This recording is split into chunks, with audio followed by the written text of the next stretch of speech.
दोस्तों, कभी सोचा है जैसे ही बिजली जाती है, बिना किसी स्विच को हाथ लगाए आपके घर के पंखे और लाइट तुरंत कैसे चलने लगते हैं। हमने बटन नहीं दबाया, जनरेटर स्टार्ट नहीं किया, फिर भी ये जादू कैसे हुआ। आज के इस वीडियो में हम इस जादू के पीछे का साइंस को समझेंगे। दोस्तों, हम बात करेंगे उस 0.01 सेकंड की कहानी जो इन्वर्टर और बैटरी के बीच में होती है। वीडियो बहुत इंटरेस्टिंग होने वाली है, तो एंड तक जरूर बने रहिए। Hello engineers and tech lovers, स्वागत है आपका मेरे चैनल सिस्टम समझो पर। अगर आप ऐसी ही इंफॉर्मेटिव और कूल टेक वीडियो देखना चाहते हैं तो अभी सब्सक्राइब बटन दबाइए और बेल आइकन ऑन कर दीजिए ताकि आप हमारी कोई अपडेट मिस ना कर सकें।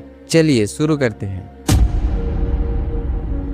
दोस्तों, इन्वर्टर काम कैसे करता है ये जानने से पहले हमें ये समझना होगा कि हमारे घर में बिजली आती कैसे है। हमारे घर में जो बिजली आती है वो होती है एसी यानी अल्टरनेटिंग करंट, लेकिन जो बैटरी हम इन्वर्टर के साथ यूज करते हैं वो सिर्फ डीसी यानी डायरेक्ट करंट ही स्टोर कर सकती है। अब प्रॉब्लम ये है कि लाइट जाने पर बैटरी से डीसी निकलता है, पर हमारे घर के फैन, टीवी, फ्रिज एसी पर चलते हैं। दोस्तों, यहीं पर आता है हमारा हीरो इन्वर्टर। इन्वर्टर का काम है इस डीसी को वापस एसी में बदलना। दोस्तों, अब आते हैं आपके सवाल पर, तुरंत ऑन कैसे होता है। इसके पीछे का राज है एक छोटा सा कंपोनेंट जिसे कहते हैं रिले। रिले एक तरह का ऑटोमेटिक स्विच है। जब बिजली आ रही होती है तो रिले एसी करंट को डायरेक्ट अप्लायंस तक जाने देता है और साथ ही बैटरी को भी चार्ज करते रहता है। दोस्तों, इसी को कहते हैं मेंस मोड। लेकिन जैसे ही पावर कट होता है, रिले को सिग्नल मिल जाता है कि पावर बंद हो गई है। ये स्विच 10 से 20 मिली सेकेंड यानी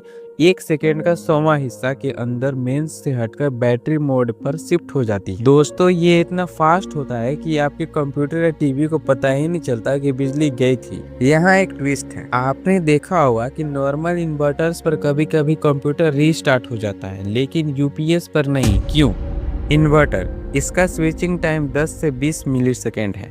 ये फैन और लाइट के लिए ठीक है, पर सेंसिटिव डिवाइस के लिए स्लो है। यूपीएस, इसका स्विचिंग टाइम बहुत कम 3 से 5 मिलीसेकंड होता है, इसलिए यह कंप्यूटर के लिए परफेक्ट है। दोस्तों, मॉडर्न स्मार्ट इन्वर्टर में आजकल यूपीएस मोड भी आता है जो स्पीड बढ़ा देता है ताकि आपका काम बिना रुके चल सके। इन्वर्टर तो तुरंत ऑन हो जाता है, लेकिन उसका हेल्थ का ध्यान रखना भी बहुत जरूरी है। हमेशा बैटरी का डिस्टिल्ड वाटर चेक करें। टर्मिनल पर अगर कार्बन जमा है तो उसे गर्म पानी से साफ करें और कोशिश करें कि इन्वर्टर को थोड़ी हवादार जगह पर रखें। तो दोस्तों, अब आप समझ गए होंगे कि रिले और इलेक्ट्रिक करंट की वजह से इन्वर्टर पावर कट होते ही तुरंत ऑन कैसे हो जाता है। अगर आपको ये एक्सप्लेनेशन पसंद आई तो इस वीडियो को लाइक करें और अपने दोस्तों के साथ जरूर शेयर करें। आपका इन्वर्टर कितना साल पुराना है हमें कमेंट में बताइए। और हाँ, अगर अभी तक सब्सक्राइब नहीं किया तो सब्सक्राइब कर लीजिए। मिलते हैं अगली वीडियो में, तब तक के लिए स्टे चार्ज्ड, स्टे कनेक्टेड। जय हिंद।